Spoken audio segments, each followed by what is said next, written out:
So I'm going to start doing props like that. Hopefully that worked, or it's not showing something different. All right, let me start this. Recording in progress. Boom. How y'all doing? Hold on, let me mute that.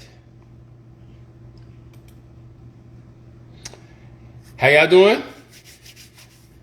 Good? It is late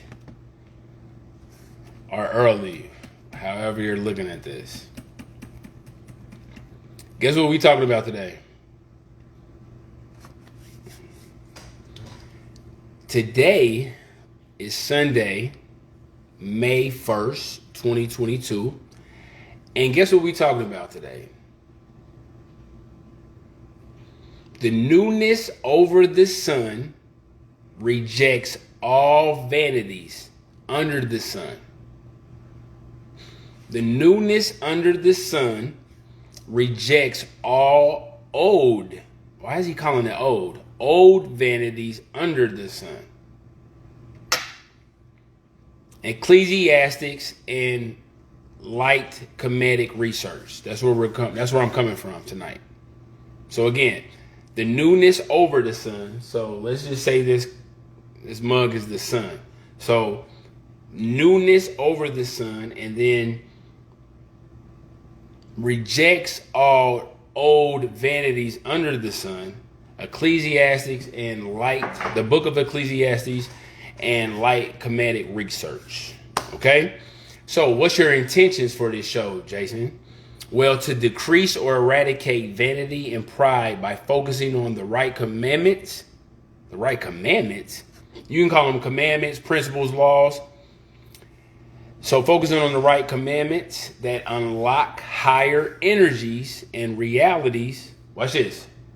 Over the sun. What is he talking about? He's talking about realities over the sun? Yes. Okay. So Jason, all you do or all they do is drop knowledge. Why is knowledge the best way to empower someone or anyone? Well, look at it like this. Let's look at, and again, I'm quoting Bible scriptures. I said Ecclesiastes and Kemetic science. But guess what? I'm starting off with Job 38:19. Jason, I thought I'm starting off with Job 38:19. We going straight for the jugular. Here we go. Job 38:19. Where is the way where light dwelleth? And as for darkness, where is the place thereof? Jason, what are you talking about? I know, I would literally be like, what type of opening is that? So I'm going to say it again to give you more of that feeling. Job 38:19. Where is the way where light dwelleth? And as for darkness, where is the place thereof? Let's go straight for the bars. According to this scripture, light has a way. Darkness has a place. So light is allowed to move and cause movement, while darkness is the placeholder for when light is not around. I'm going to say that again. According to this scripture, light is the way and darkness has a place. Light is the way and darkness has a place. Light is allowed to move and cause movement, while darkness is the placeholder for when light is not around. So let's take a look at how the light in Solomon allowed him to move. Excuse me, I mean the enlightenment in Solomon that caused him to shine the way he did. But did he shine the right way? Oh, shoot, Jason. You are not about to critique the smartest man according to the Bible, him moving the right way. Or not. Yes. And people are like, Jason, that made sense, but I thought this was about the book of Ecclesiastes and light Kemetic research. Well, who wrote the book of Ecclesiastes? Solomon. And light Kemetic research, you'll see how that connects. But I needed to start there. So now let's deal with this topic. Now, God created the law of duality, and free will is merely the access to both sides of duality. Solomon chose lower research with his gift of wisdom. Here's the gift of wisdom. Solomon chose lower research with his gift of wisdom, or research under the sun, instead of higher research or creator of suns research, which is research about realities over the sun. What is Jason talking about? Well, Ecclesiastes 1:9, Ecclesiastes 1:9, the thing that hath been is that which shall be, and that which is done is that which shall be done. Here we go. And there is nothing new under the sun. So that's why I keep talking about under the sun, old. Under the sun, old. We look up at the sun in the sky. I know. You under the sun, old energy. There's nothing new under the sun because everything under the sun or around the sun needs the sun for our, not the, but our way of life and our energy and information. But to have the chance to study the creator of the sun and all created suns would have been a better place to focus your gift of wisdom versus researching earth realities. Think about these two statements. Because again, Solomon was smart, but again, statement number one, just imagine God giving you the gift of wisdom to just go ball out of control with your mind. So this is statement number one. Man, I'm going to use my God-given gift of wisdom, according to the Bible, to study the creator of our sun and all other suns in the universe. Yeah, that's what I'm about to do with my wisdom. Statement number two from person number two. Man, I'm going to use my God-given gift of wisdom to have 700 wives and 300 girlfriends. And I'm going to use my God-given wisdom to study madness and folly. Jason, Solomon didn't do that. Well, look in the book of Ecclesiastes 1:9. And I set my heart to know wisdom and to know madness and to know folly. I perceive that this is also like grasping for wind. Have you ever tried to grab a person by the shoulder? Yeah, you see how you can grab? He said to know wisdom and to know madness and to know folly is like grabbing wind. How successful have you been at grabbing wind in air? Let me grab it. I was just making fun of a homegirl that was talking like this for grabbing the air. But again, you're grabbing air, you're probably not going to have nothing in your hand. God gave him wisdom, him, Solomon, and free will to study whatever he wanted. Watch this. That's like the smartest person in the world giving you their phone number, but you call all of your so-called loser friends and family members, but you never call the smartest person in the world that gave you their phone number that's waiting on your call.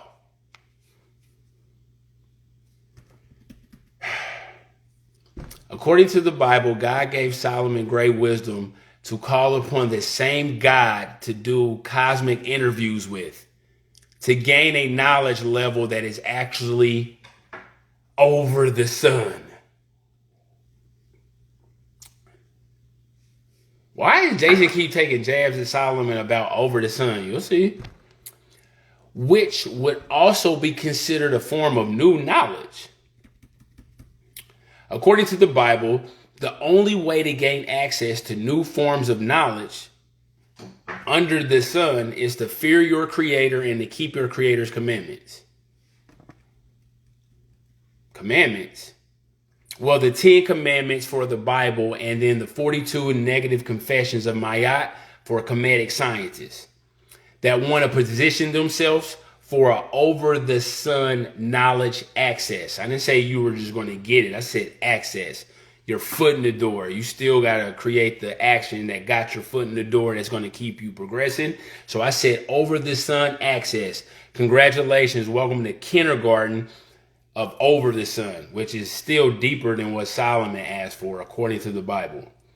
According to the Bible, Solomon didn't find anything new under the sun. But if he would have consistently studied God by keeping his commandments, would have granted him some access level to the newness that exists over the sun. We just talked about that. So that would have naturally increased his respect and fear levels of the God who originally granted him the access level of wisdom. Why did he say that would naturally increase his fear and respect? Just remember, y'all, fear and respect. Remember that, fear and respect. The best way to keep commandments is to consistently study them. Because again, how do you keep commandments? The best way to keep commandments is to consistently, time to time when I get time, consistently study them, to be kind of prepared, to be over prepared, to be somewhat prepared, to be over prepared, to over prepare yourself. Here we go. For the many distractions that want to take your focus off of knowing the research of researching and acting out, researching and acting out, researching and acting out the keeping of your God's commandments. But we in the book of Ecclesiastes, because again, that's what y'all wanted. Here we go. The book of Ecclesiastes is over 3,000 years old. Solomon notes his own loss of enthusiasm for life. This is how he's looking at life. But he got everything. Now, again, I never agree with this. So again, help me out. I'm not judging him, but Solomon was like, he lost his enthusiasm for life under the sun. How did he feel over the sun? Nah, he didn't have a life over the sun. He killed the game under the sun. But what did he do over the sun? Nah, he didn't do nothing over the sun. But under the sun, he lost his enthusiasm. Oh, okay, so we're not talking about a life over the sun? Nah, not right here. Oh, okay, let's go to the under the sun. He records his feelings as he searches for meaning. So that's one good thing about Solomon. He was like journaling. So he records his feelings as he searches for meaning. He makes final conclusions in his journaling and searching and analyzing. He was able to experience anything according to his wisdom and made notes about it. Watch this. For future life travelers like us, right? In some sections, he sounds pessimistic. He sounds depressed about life. Ecclesiastes 1:8. Ecclesiastes 1:8. All things are full of labor. I don't want to work. All things are full of labor. I'm never going to get a job. All things are full of labor. Man cannot utter it. Man, I just want to see the world. The eyes is not satisfied with seed. Man, I just know if I can get her, man, oh my God, I know I can look at her every day. The eyes is not satisfied with seeing.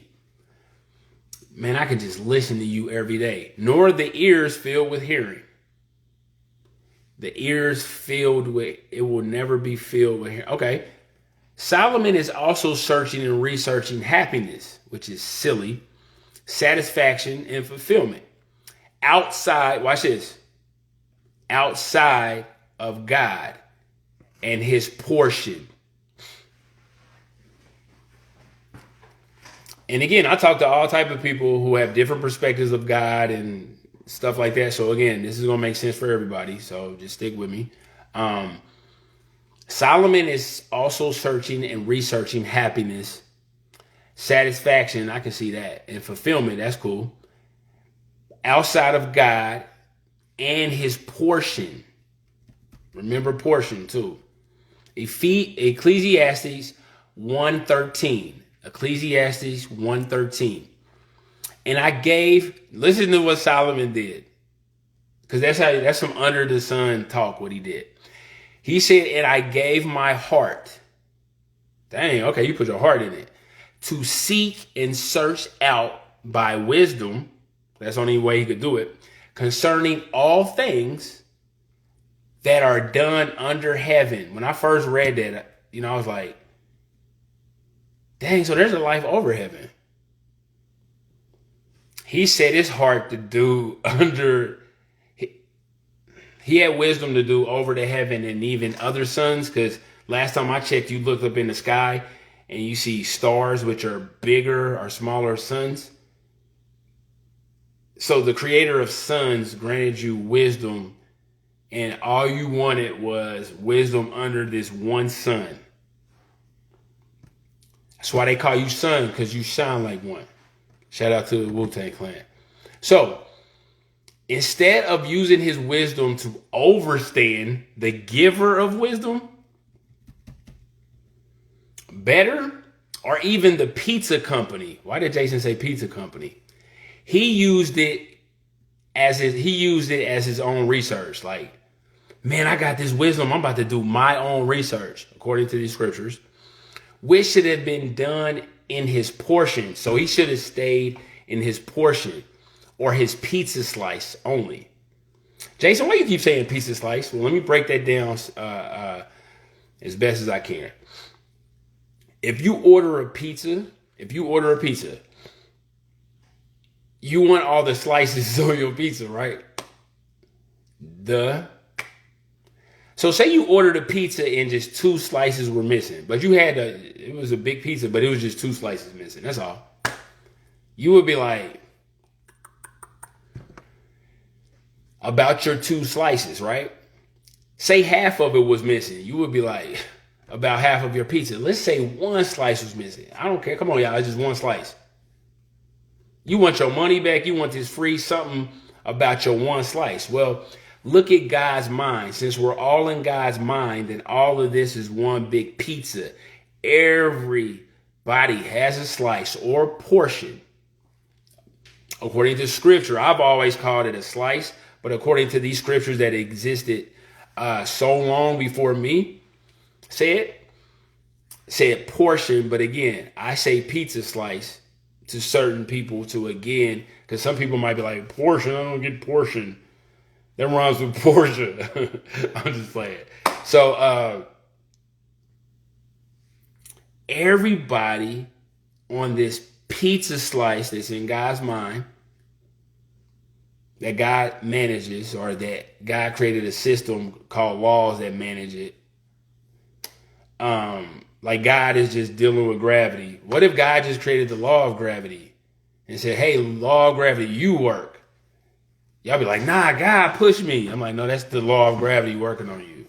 So,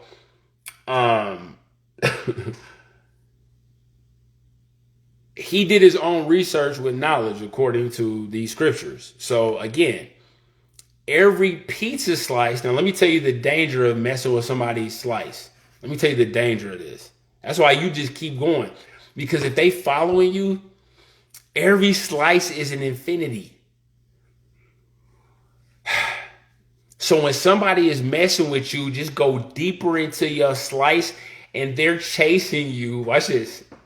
Not in their infinity. They're chasing you in your infinity. Keep running. Trust me, keep running. By the time they stop chasing you and slow down, they're deep in your infinity. Silly. That's silly. Every piece of slice is an infinity access level. Ecclesiastes 1:16 through 17. So verse 16. I commune with my own heart, saying, lo, I am come to a great estate, and have gotten more wisdom than all that have been before me in Jerusalem. And yeah, my heart had a great experience of wisdom and knowledge. And I gave my heart to know wisdom and to know madness and to know folly. And I perceive that this is also vexation of spirit or grasping air. So remember, if you're the smartest man on the planet and you don't know what madness is, you're about to not only learn madness, you're going to master it. You're going to put your heart into it according to this scripture, and folly. So you can talk about it and save people. So again, grabbing air and thinking you have something. Congratulations. According to the Bible, God blessed Solomon with so-called top under the sun wisdom. So how did Solomon begin the first book of Ecclesiastes? Because he wrote that in his older years, but we'll talk about that later. What does the first two sentences read? Well, let's look at them. Ecclesiastes 1 and 2. Let's look at the first scripture and the second scripture. The words of the preacher, the son of David. David was his father. King in Jerusalem. Vanity of vanities, saith the preacher. Vanity of vanities, all is vanity. Did he say some is vanity? He said all is vanity. A little bit is vanity. All is vanity. Well, I don't know the definition of vanity. Well, let's look at the definition of vanity. As excessive pride. I'm prideful. Excessive. Like, it's just pouring out of you, pride. Or adoration for one's own appearance, achievements, vanity. So you're not even prideful. You're above pride. Well, let's look what pride is. So vanity is bad. Let's look at pride. Let's look how bad pride is. A feeling of deep pleasure or satisfaction derived from one's own achievements, the achievements of those whom one is closely associated with. I'm prideful because I know that person or that person knows me. Or from qualities or possessions that are widely admired. Yeah, this is my Porsche. I'm prideful now. Pride is the opposite of shame. Vanity is the opposite of humility. Ecclesiastes 1:14. I have seen all the works that are done under the sun. And behold, all is vanity and vexation of spirit, or like grabbing the wind and thinking you got something. So again, under the sun talk. So how do we kill vanity and pride according to the Bible? Ecclesiastes 5:19. Ecclesiastes 5:19. Every man also to whom God has given riches and wealth, and has given him power to eat thereof, and to take his what? His portion. And to take his what? His pizza slice. To take his what? His portion. Focus on yourself. Focus on why you were born. Focus on, again, your portion. Your portion, your pizza slice, no matter how big or small, is connected to infinity. If somebody tries to mess with your slice, stick their hand on your slice, pick your slice, whatever, they are attempting to attack your infinity. Just keep going and let them chase you. And to rejoice in his labor, this is a gift of God. So again, every man also to whom God has given riches and wealth, and has given power to eat thereof, and to take his portion, and to rejoice in his labor, this is the gift of God. So you're supposed to work hard and rejoice in your labor. That's actually a gift of God. I like this scripture to do that. Jason, you're not being a hater right now. Okay, let me be a hater. Humans will never, ever be fulfilled. What do you mean? because God put eternity in our hearts, according to this scripture. And as a man thinketh where, so is he. I don't know, Jason. You talking crazy now. Give me Bible. Okay. Ecclesiastes 3:11 through 13. So you're going to read verse 11 through 13? Yes. Verse 11. He hath made everything beautiful in his time. Also, he has set the world or eternity in their heart, so that no man can find it out that God maketh from the beginning to the end. Big Bang Theory, that's a theory. We don't know the beginning and we don't know the end. Well, we know hell's going to end. We don't know the end. So we will never reach fulfillment, nor will we know the beginning or the ending of time, according to this verse. So I'm not saying this. Everything you want to argue, don't argue with me. Argue whoever created this verse. 12. I know that there is no good in them, but for a man to rejoice and to do in his life his portion slice. 13. And also that every man shall eat, drink, and enjoy the good of hating on people, of all his labor, of getting handouts, of all his labor. It is a gift of God. Here we go with that gift of God stuff. I don't understand gift of God. These are bars right here. When I was studying this, I was like, this is bars. We tend to make our life God when our life is nothing more than a gift. And we should treat it like a gift versus treating it like the giver of the gifts of life. Stop treating your life like God and more like a gift from God. How do you treat gifts? Let's look at all your Christmas presents from 2 years ago to now. How do you treat your gifts? The love of your life, whoever gave you something that you both agree is like, oh my God, how do you treat your gifts? Your life is not God. Your life is a gift from God. Treat it like a gift from God versus a God. My life is number one, and your life is a gift. Let me stop. I was going to say something silly. How long does this gift of life last? Ecclesiastes 1:14. I chose the NIV for this one. But again, we can argue because all it is a slight change of words just for people who lack understanding. Under the sun, understanding. So, I have seen all the things that are done under the sun.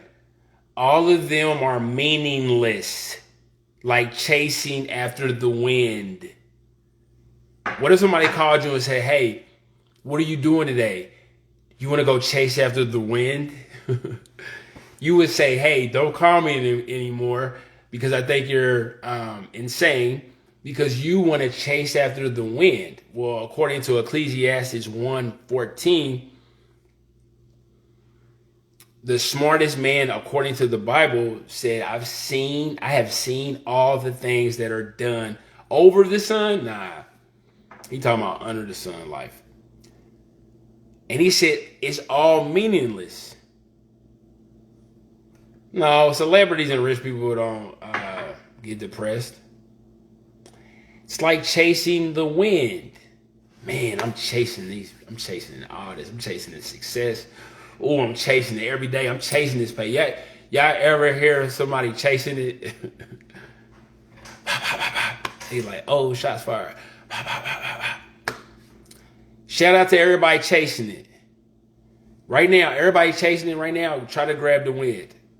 When you driving, say, I'm going to grab a fistful of wind.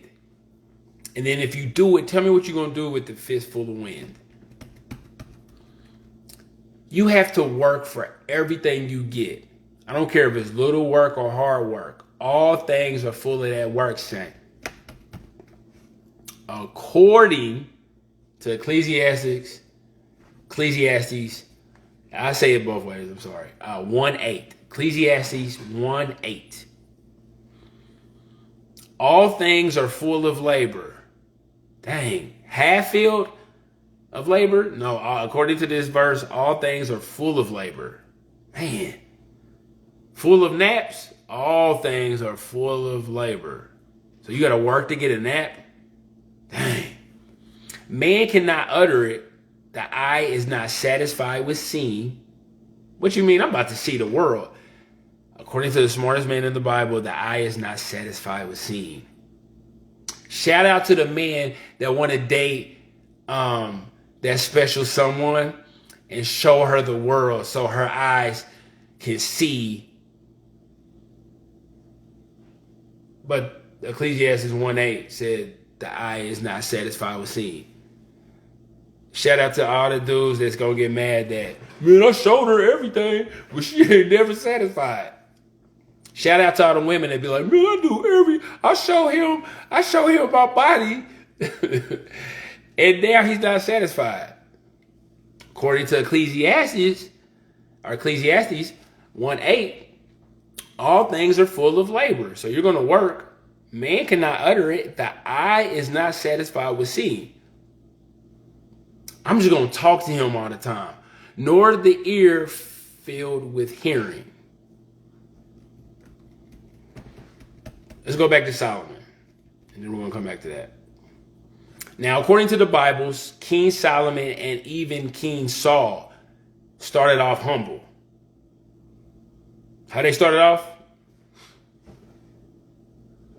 But became corrupt and disobedient to fearing God and keeping God's commandments. Jason, you sound like a pastor right now. Well, listen to me. Now I'm just playing. Fear God. Okay, let's listen to the definition of fear. An unpleasant emotion caused by the belief that someone or something is dangerous, likely to cause pain or a threat. You don't fear. God is not, or God principle, or whatever you want to call a higher power, is not a threat to you, or it won't cause pain to you, or it's not dangerous to you. So let's just say God don't exist. If you don't believe in God, or a creator, or a higher power. Let's just say, do you believe in God's laws or universal laws? And let's not say laws were created. Let's just say universal laws. And God's divine will versus the small realities of human free will that operates on a small percentage of our brain and mind abilities. Yeah, I said it. What's the success rate of your free will outcomes? I got free will. What's the success rate of your free will? I got free will. Sometimes free will allows you to make the easy decisions or the hard decisions. You can make a hard decision that can make you looking rough for years until the truth comes out, and then everybody, oh, you was right.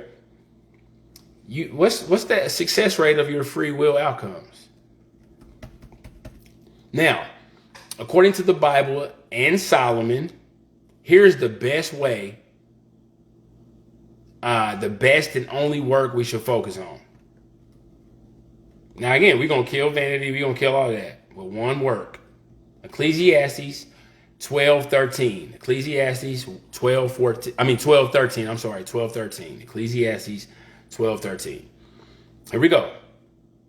Let us hear the conclusion of the whole matter. Oh, Solomon said, let us hear the conclusion of the matter.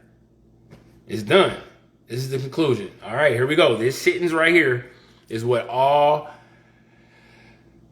I'm going to call them you humans right now, whatever you want to call yourself, but it's a lot of crazy people out here, humans. Here we go. Let us hear the conclusion, according to Solomon, of the whole, some of the matter, of the whole matter, some of the matter, the whole matter. Fear God and keep his commandments, for this is the whole duty of man. All right, what are these proverbial commandments? Here we go. The 10 Commandments. And just think about you living, just think about you being like, man, I'm just going to put the 10 Commandments on the wall and just try to live up to this every day. Commandment number 1, I am the Lord your God. You should not have strange gods before me. You should not make to thyself any graven thing, nor the likeness of anything that is in heaven above. Remember, above the suns, or in the earth beneath, nor of those things in the waters. So it's like, man, I don't care if it's the heavens, the earth, or the waters, according to commandment number 1. You should not adorn them nor serve them. So that's just 1. So, okay. So according to this, there's water gods, there's earth gods, and there's heaven gods, according to this. And you better not serve any of those. Commandment number 2, you should not take the name of the Lord your God in vain. Commandment number 3, remember to keep holy the Sabbath day. Commandment number 4, honor your father and mother. Commandment number 5, you should not kill. Commandment number 6, you should not commit adultery. Commandment number 7, you should not steal. Commandment number 8, you should not bear false witness against your neighbor. Commandment number 9, you should not covet your neighbor's wife. Commandment number 10, you should not covet your neighbor's goods. Man, you got to stay away from these neighbors. But so imagine working on this every day. Just literally, and again, we know it's not where you live, neighbor, but neighbor could be the person you're around. But at the end of the day, imagine working on this every day. So no matter how many times you fail, obtaining this goal would definitely upgrade many forms of yourself over time, right? Would you agree? Yeah. Jason, I thought you was going to lightly cover the ancient Kemetic sciences too, bro. I got you. Let's deal with the 42 confessions of Mayat. Now, I don't know how you go to bed, but just imagine you did this before you went to bed. Repeat to yourself every day before you go to bed, and your heart will be judged. Because this says this in the Bible too, and it just happens to say this in the 42 negative confessions, which existed before any writings, any Christian writings. But a lot of these religions say we're going to judge your heart. So repeat to yourself every day before bed. And your heart will be judged anyway. But guess what? You're going to judge your heart too when you do this. I promise you. Because your heart knows if you're being truthful when saying this before bed. I don't know what time you go to bed. So I'm not going to say it every night. I don't know what time you go to bed. So just do this. Trust me. I'm going to go through all 42. Here we go. I have not committed sin. I have not. Negative. That was negative. I have not. That started off negative. But negative is, I'm using a negative for a positive. I have not committed sin. Yeah. This is not saying thou shalt not. This is in a way to where you stated, I have not committed sin. Number 2, I have not committed robbery with violence. Number 3, I have not stolen. 4, I have not slain men and women. 5, I have not stolen grain. Now, again, some of these are going to be in older, so-called older texts. You'll see what I'm talking about. Number 6, I have not purloined offerings. So again, that's one of them. Jason, you ain't going to tell me what that means? Look that up. I'm not going to do all the work for you. 7, I have not stolen the property of the gods. 8, I have not uttered lies. 9, I have not carried away food. 10, I have not uttered curses. 11, I have not committed adultery. 12, I have made none to weep. 13, I have not, I went too far with this one. Let's scroll down too far. 13, I have not eaten the heart, meaning I have not grieved uselessly or felt remorse. Because even down to mourning, they're like, nah, you're not mourning right. So you're saying I have not eaten the heart. 14, I have not attacked any man. 15, I am not a man of deceit. 16, I have not stolen cultivated land. 17, I have not been an eavesdropper. 18, I have slandered no man. 19, I have not been angry without just cause. 20, I have not debauched the wife of any man. 21, I have not polluted myself. 22, I have terrorized none. 23, I have not transgressed the law. 24, I have not been wroth. 25, I have not shut my ears. I have not shut my ears to the words of truth. That was a good one. 25. 26, I have not blasphemed. 27, I am not a man of violence. 28, I am not a stirrer up of strife or a disturber of the peace. 29, I have not attacked or judged with undue haste. 30, I have not pried into matters. 31, I have not multiplied. 31, I have not multiplied my words in speaking. 32, I have wronged none. 33, I have done no evil. 34, I have not worked witchcraft against the king or blasphemed against the king. 35, I have never stopped the flow of water. Damn. I just put that on there. That was funny. 36, I have never raised my voice, spoken arrogantly or in anger. 37, I have not cursed or blasphemed God. 38, I have not acted with evil rage. 39, I have not stolen the bread of the gods. 40, I have not carried away kinfood cakes from spirits of the dead. 41, I have not snatched away the bread of the child, nor treated with contempt the God of my city. And 42, I have not slain the cattle belonging to the God. Now again, when these were written, some of these might not be in your particular reality, so it might seem weird like that. But everything has context that works in all realities. So all you have to do is see what that meant back then. It probably means that right now. So imagine saying that every night. Imagine working on that every day. Now, again, you're not going to be perfect. No matter how many times you fail, obtaining this goal will definitely upgrade many forms of yourself over time.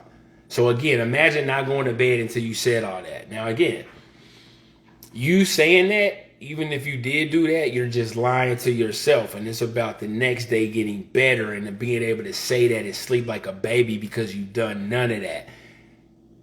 Now, again, everybody wants to judge you. Everybody's a judge. Everybody's a judge. But again, if we could play the judge like, okay, everybody that wants to be a judge, you got to be judged on your stuff too, publicly, about all your stuff.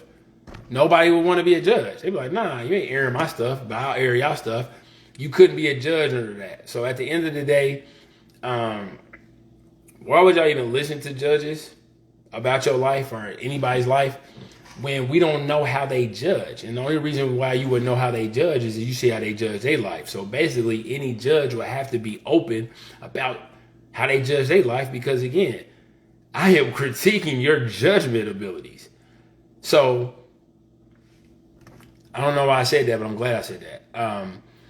Here are 4 different forms of ecclesiastic style realizations of life. Now, again, Solomon wrote Ecclesiastes, but here are Ecclesiastes style realizations that we're living right now. Number 1 is materialism, to gather an accumulation of things. Materialism. Existentialism. These people are life is what you make of it. Yeah, life is what you make of it. 3, positivism. These people's life is whatever that works best for you. And 4, postmodernism. These people are, life is the sum total of your psychological, cultural, and emotional history. These are Ecclesiastes style realizations of life. And this will make sense when I come back to that. So look at the book of Ecclesiastes as a diary or a journal of a man who is analyzing his life's journey. Watch this. While experiencing it. What if everybody did that? Oh my God, we would learn so much from everybody, and the future would be great. But who has time to talk to the youth and give them understanding? Somebody might look at you funny. Ecclesiastes covers, but not limited to. So again, it covers, but not limited to. Introducing his journey. Talking about his pursuing the journey. It talked about pleasure. It talked about wisdom, folly, work, wealth, and power. Man, that sounds like what everybody wants. I see you grabbing that air. Y'all better grab that air. I see you grabbing that air. Next time you see somebody, now let me be nice. Many scholars believe that the 7 deadliest sinners and their favorite sins, because again, since we're talking about the Bible, we got to talk about the duality to all this good that Solomon was experiencing, but all of this he was experiencing too, because he was dealing with madness and folly. He studied it. A lot of y'all scared of madness and folly. He studied it. He became it. Think about it. So again, according to many biblical scholars, they believe the 7 deadliest sinners and their favorite sins are Lucifer, the fallen angel of pride, Lucifer. 2, Satan, the devil of wrath. 3, Leviathan, dragon of envy. Look it up in Job 41. 4, Asmodeus. That's the fallen angel of lust, or the Nephil of lust. Mammon, number 5, is the demon of greed. 6, Belphegor. Here you go. Belphegor, demon of sloth. Think about it. Do y'all treat laziness? What if y'all treated it like a demon? Like, man, I want to be a baller, but I'm tired. 7, Beelzebub, fallen angel of gluttony. Just 15,000 more bites, then I'll be good today. According to a lot of these biblical scholars. Now, according to the Bible, what is the first sin? The first sin in the universe? Yeah. The first sin in the universe was pride. And the first being to sin was Lucifer, according to the Bible. An archangel who dwelled in the very presence of God in heaven. And you are so surprised when people turn on you and hate on you. According to the Bible, Lucifer was hanging out with God and got jealous. That's actually psychotic when you think about it. Again, according to the Bible, just again, man, God, man, I'm just, you know what I mean? Hey, y'all, I'm about to go at him, y'all. I'm about to go at him, yep. According to the Bible. So we know vanity is it lives in the realities over the sun. Because think about it, vanity got in the realities over the sun in the beginning of time. Vanity is an old energy, according to scriptures. So there are 3 key scriptures that describe this beginning of sin. Isaiah 14:12-18, Ezekiel 28:12-18, and Revelations 12:1-13. So check those out. Pause this or check this out when you see it. Back to theologians. Theologians believe that Lucifer was the worship leader in heaven. And he hung out again in the presence of God. So he actually was hanging out with God, according to the Bible. He was exceedingly beautiful and endowed with special abilities. As we see in the passage from Isaiah 14, Lucifer looked upon his own beauty. So he self-reflected, according to the Bible, and he looked upon his own beauty and wisdom, which are attributes. Watch this. Which are attributes, check this out. And again, I just never, even as a kid, I never understood this. I was like, this is crazy. Which are attributes created in him, watch this, by the creator of archangels, you archangel. And again, I promise you, I was a kid, I used to be like, I don't get that. Lucifer looked upon his beauty and wisdom, which are attributes created in him. I got this beauty created by the creator of archangels.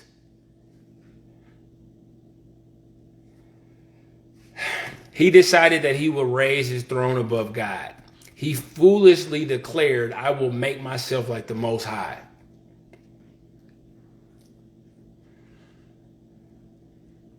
I don't know who needs to hear this next, but what a so-called regular person wants to know what a drop-dead gorgeous person could possibly go through, study the life of Solomon. Because, again, Ecclesiastes 2, verse 1 through 11, I said in my heart, go to now, I will prove thee mirth. Watch this. Therefore, enjoy pleasure. So he experienced pleasure at the highest. And behold, this is all vanity. Shout out to people out here chasing pleasure, man. I guess you're gonna get to an age where it's gonna be like, man, that was really nothing.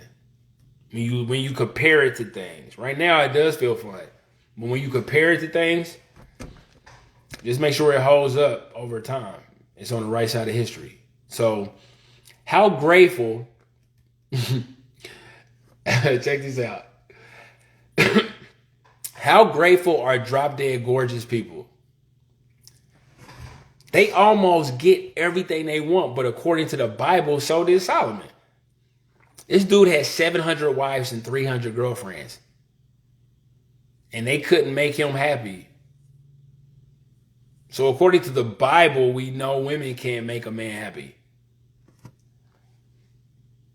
Wanting fulfillment, versus the obtainment of things is what Solomon seems to have not had in his older years or during his Ecclesiastes days, because he wrote it.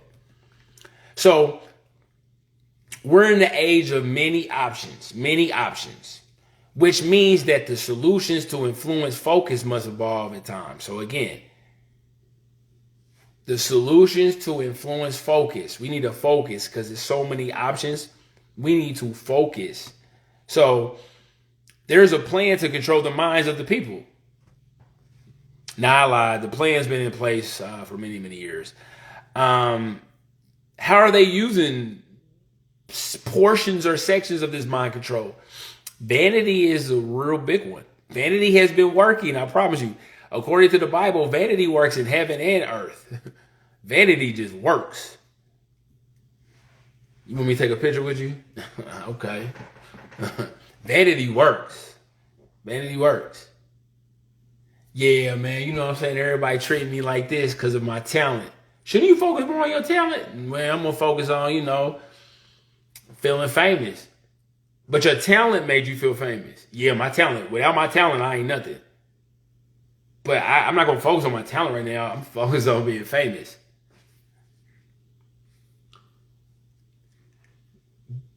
Your talent got you famous, but you're going to put your talent on the shelf. On the shelf. You're going to shelf it to be famous.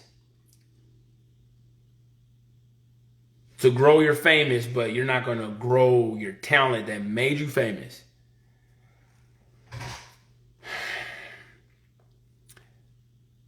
They're using vanity. So the internet allows humans to expedite countless experiences of vanity. and or vexation of spirit or grabbing of air. Today is going to be the day where I'm going to grab that air. Now, Jason, you're talking a lot of stuff about the sun. Which sun has all the knowledge? I'm going to drink some coffee to that one. What you mean, which sun has all the knowledge? Intellectual question. How many stars are in the universe? It's a lot. What are stars? So you're just going to ask me question number one, how many stars are in the universe? I don't know. It's a lot. I can't count. Okay. Well, what are stars? Suns. Ecclesiastes 1:9. The thing that hath been, it is that which shall be, and that which is done is that which shall be done, and there is no new thing under the sun. Oh, Jason, you're saying which sun has all the knowledge? Oh, Jason, that's why you said how many stars are in the universe. Jason, that's why you said what are stars? They're suns? So all this knowledge under the sun, which sun are we talking about? Oprah Winfrey said, when you know better, you do better. But Solomon says in Ecclesiastes 1:18, he said, for in much wisdom is much grief. And he that increases knowledge increases sorrow. Yeah, because you're learning sorrow. Major shout out to, watch this, major shout out to being alive in the age of information and the age of knowing. Watch this. Let's connect that to that scripture again. Here we go. Ecclesiastes 1:18. For in much wisdom is much grief, and he that increases knowledge increases sorrow. So you're increasing your sorrow because you're increasing your knowledge. And we are alive in the age of information and the age of knowing. So, Jason, if this scripture is true and we're in the age of information and knowing, and information is more and knowing is more, then depression statistics should be up.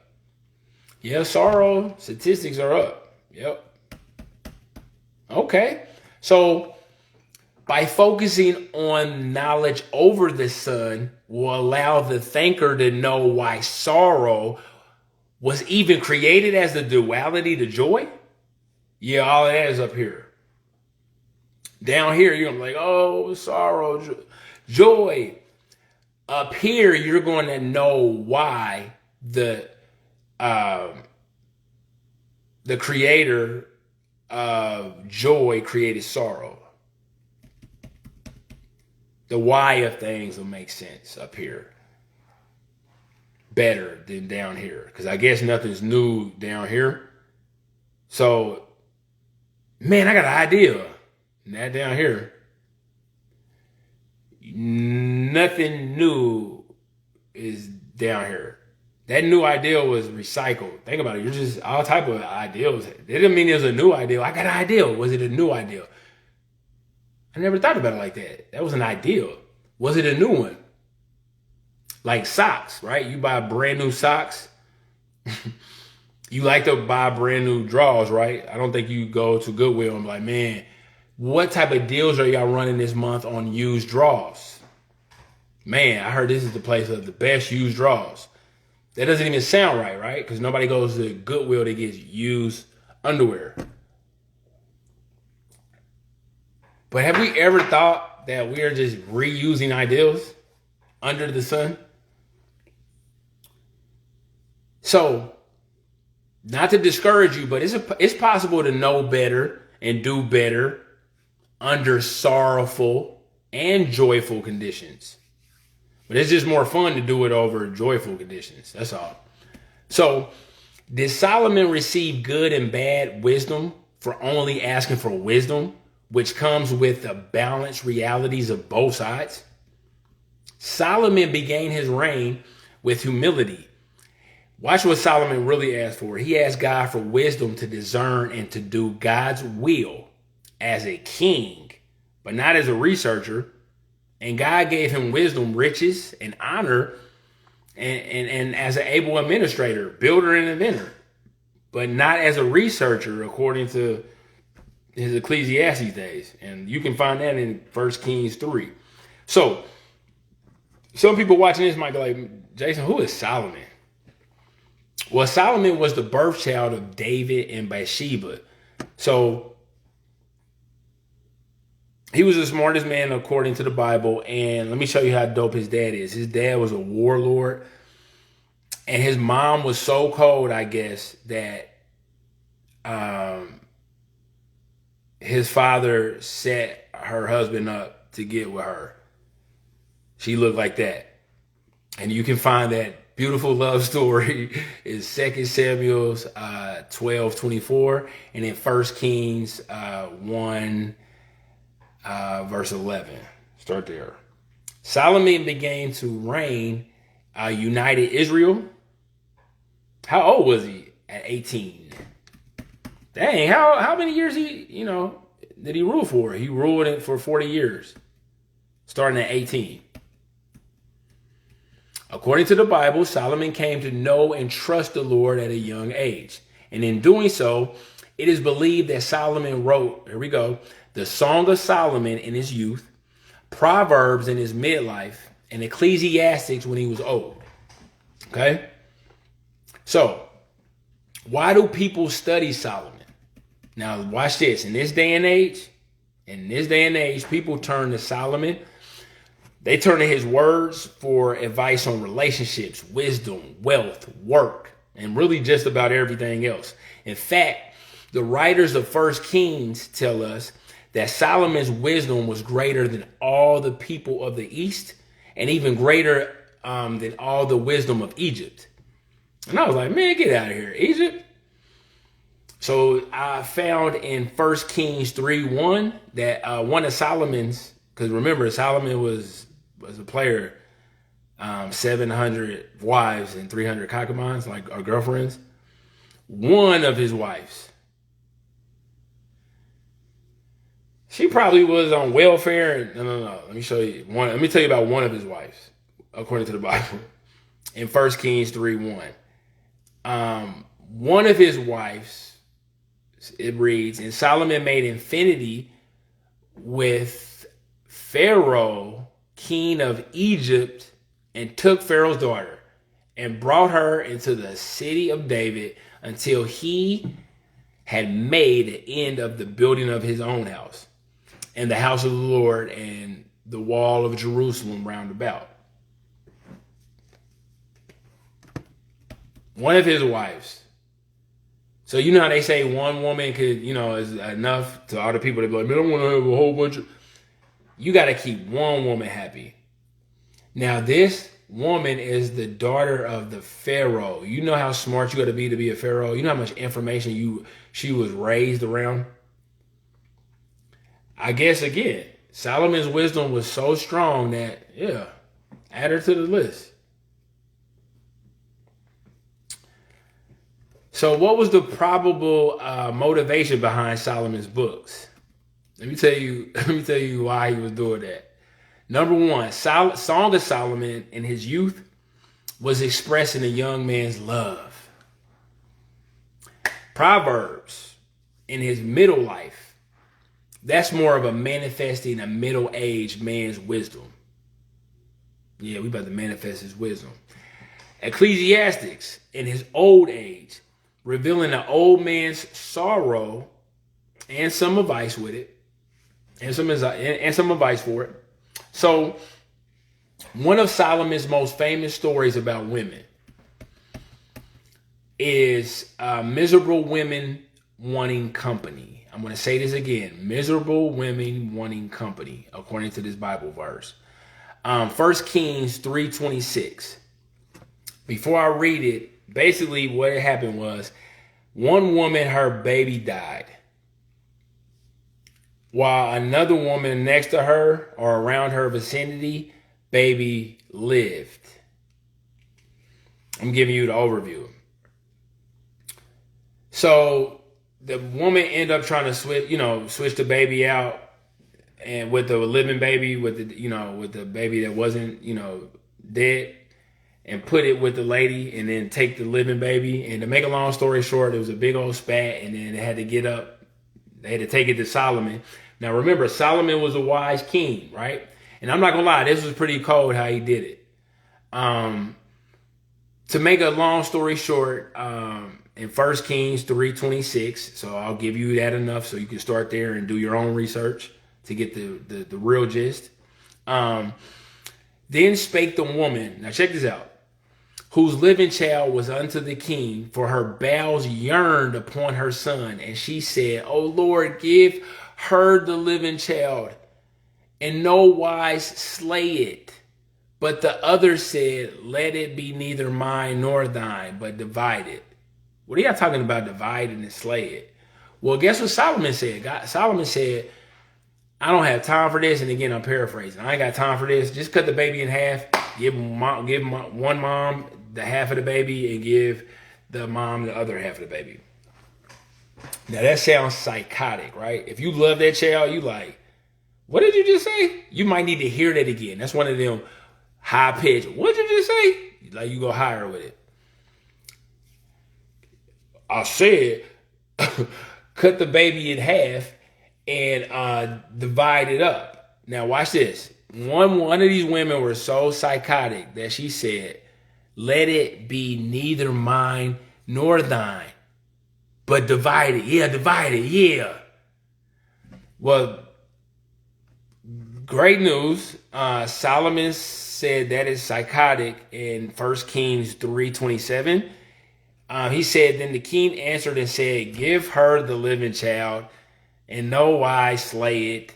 She's the mother. I'm not gonna lie, they probably should have locked the other woman up. I don't know what they did to her, but but if he was wise, they probably did something.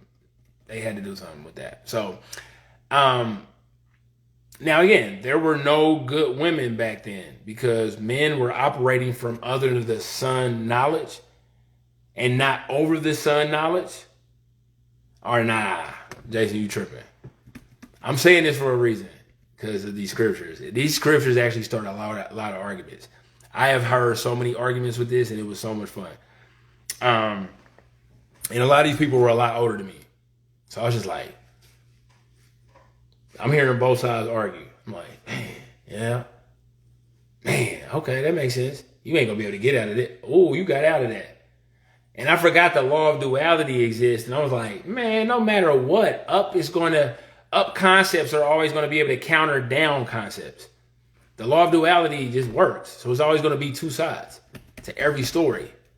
So one-sided people are mostly off balance. So at the end of the day, Ecclesiastes 7:28 starts so many arguments. And this is so funny to me.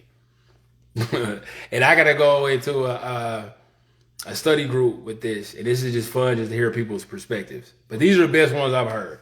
Ecclesiastes 7:28 states, before I was even born, states, which my soul seeks. Now Solomon is, which my soul seeks, but I cannot find. Watch this. One man amongst 1,000 I have found. So imagine 1,000 men and then one man being there amongst 1,000. So naturally, he probably found one more than just one, but I cannot find none. He said, one man amongst 1,000 I have found, but a woman amongst all these I have not found. So, Jason, did you say one man amongst 1,000 I have found, but a woman amongst all these I have not found? Yes. Now watch this. A lot of older people have been like, and again, I was just trying to, when I first started studying this like years ago, my question was just like, I draw from Ecclesiastes 7:28, which is simple. I said, it says, why are there no upright women? I am not looking for an analysis or whether there is none. It says that plainly. But why are there none according to this verse? So I'm not gonna lie, I heard a lot of perspective. Cause There's no such thing as a good woman. So I've heard that from men and women. Then I've heard the answer is simple because they were all men. Imagine going to a man's conference and you being like, man, imagine going to a man's conference at a football stadium that seats thousands of people, and you saying, man, out of all of these, I've only found one good man out of the thousands. And there were no women. Now you could say, man, he was talking about because there was no good women back then. Just say we fast forward. I'm saying that about 2022, but let's just say fast forward. They could be like, man, it wasn't no good women back then, man. Women ain't nothing, man. I told you. Look at this. Look at this scripture. But I was talking about a 2022 man's conference. And I said, okay, I see that perspective. I'm not saying, I'm just telling you the perspective I see with that scripture. So again, it said the answer is because they were all men. Of course, he couldn't find a woman amongst thousands of men because all of them were men. I said, okay. Because again, I said, yeah, I got to go deeper in it. And they say, yeah, okay. Yet, not everything he says about women was negative. Because in Ecclesiastes 9:9, he encourages husbands to love their wives. He said right here, he said, live joyfully with the wife whom thou lovest all the days of the life. Watch this, of thy vanity. So he's taking a shot. He's telling you to be happy and all this stuff, but he's also punching you in your ribs. And he says the days of the life of thy vanity. So he's still like, which he hath given thee under the sun. So he's literally taking a jab at you by saying, enjoy your wife under your vanity and under the sun. And watch this, all the days of thy vanity. Said it again. So Solomon is talking crazy and punching you with these cheap shots because he said, for this, thy portion of this life. Remember, piece of slice, your portion, I promise you. Be inspired by other people's slices, but stop getting depressed about how dope somebody's slice is. You know how hard they had to work to get a dope slice like that? Remember, everybody's slice is infinity. Don't jump into their life because all you're going to do is see doper and doper them. You're never going to be successful being on somebody's slices until they fit like Lego pieces. And that's, guess what? Those are called your partnerships. Watch this. But the Bible also says about Solomon in 1 Kings 11:3, and he has 700 wives. Because again, I don't want y'all thinking I made it up. 1 Kings 11:3, and he had 700 wives. And watch this. Y'all ain't gonna believe what his wives did. It didn't say nothing about what his girlfriends did. It said what his wives did to him, according to this verse. And he had 700 wives. 70 wives? 700 wives. 7 wives? 700 wives. Princesses, and watch this, and 300 concubines. Those are girlfriends. So I guess 700 wives wasn't enough. He had 300 concubines or girlfriends. Watch this. I did not make this scripture up. You can look it up. That's what I said. 1 Kings 11:3. And his wives turned away his heart. What did his girlfriends do? Jason, it doesn't say anything about his girlfriends in this scripture. In 1 Kings 11:3. What did 1 Kings 11:3 say? And he had 700 wives, princesses, and 300 concubines. And his wives turned away his heart. I said, man, I didn't say nothing about his girlfriends. So it was his wives that turned away his heart, but his girlfriends was trying to push him towards God? Or nah? I don't know. Because it just didn't say nothing about his girlfriends. And if he wrote that, he purposely didn't. Okay. We definitely will be going deeper into that discussion, but let's move into smoother waters. Solomon also wrote Proverbs. So again, maybe you can help me. I didn't understand what heart Solomon was talking about. If you want to write this down, Proverbs 28:26, Proverbs 28:26 versus Proverbs 3, 5, and 6. So chapter 3, verse 5 and 6. I promise you, if you compare them, you will scratch your head like Proverbs 28:26 versus, we could do a versus battle.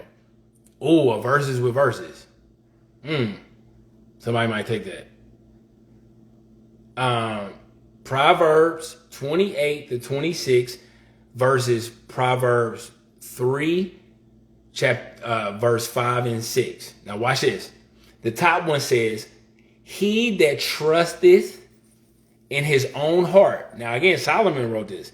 He that trusteth in his heart is a fool. Watch this. This is crazy. He that trusteth in his heart is a fool. But whoso walketh wisely, he shall be delivered. So again, according to Proverbs 28:26, trusteth in his own heart, you're a fool. And I said, well, hold on. Proverbs 3, 5, and 6 says, trust in the Lord with all thy heart.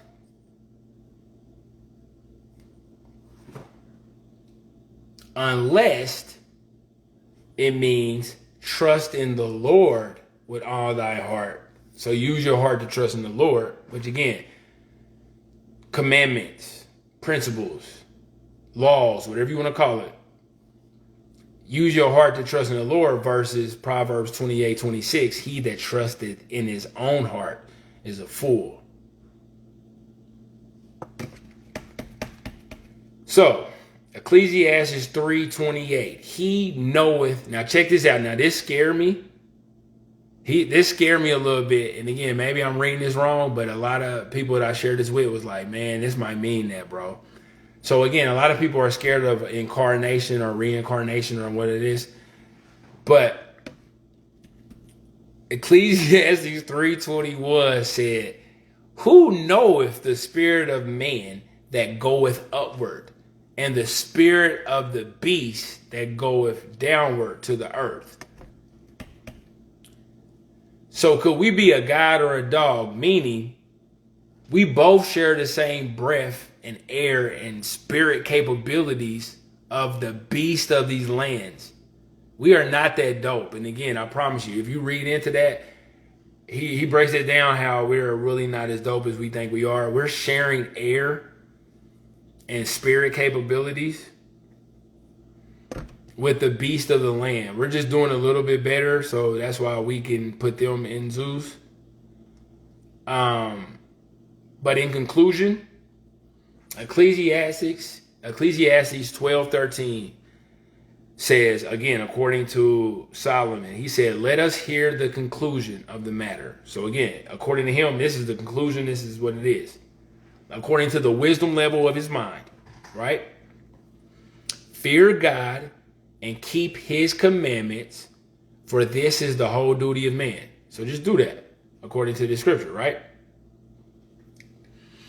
Ecclesiastes 9:11 also says, I returned and saw under the sun. Remember, I just said under the sun, that the race is not to the swift. You ain't got to race nobody. Well, they going fast and it's blowing. Man, let them go. Let them go. Some stars burn out. Some stars keep going. That has nothing to do with your slice or your portion. So what? Be inspired by how fast they're going to make your slice better.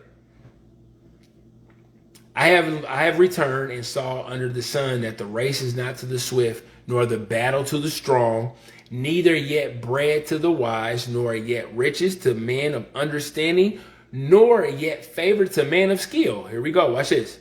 But time and chance, for that chance to happen, right? But time and chance happen to them all. We all have time and chance. Some of us got, we all have time and chance. I'm going to close it here. Thank you for joining me for another Sunday Bars presentation. Looking forward to building with you all next time. Definitely next Sunday. Peace and love. Peace and love.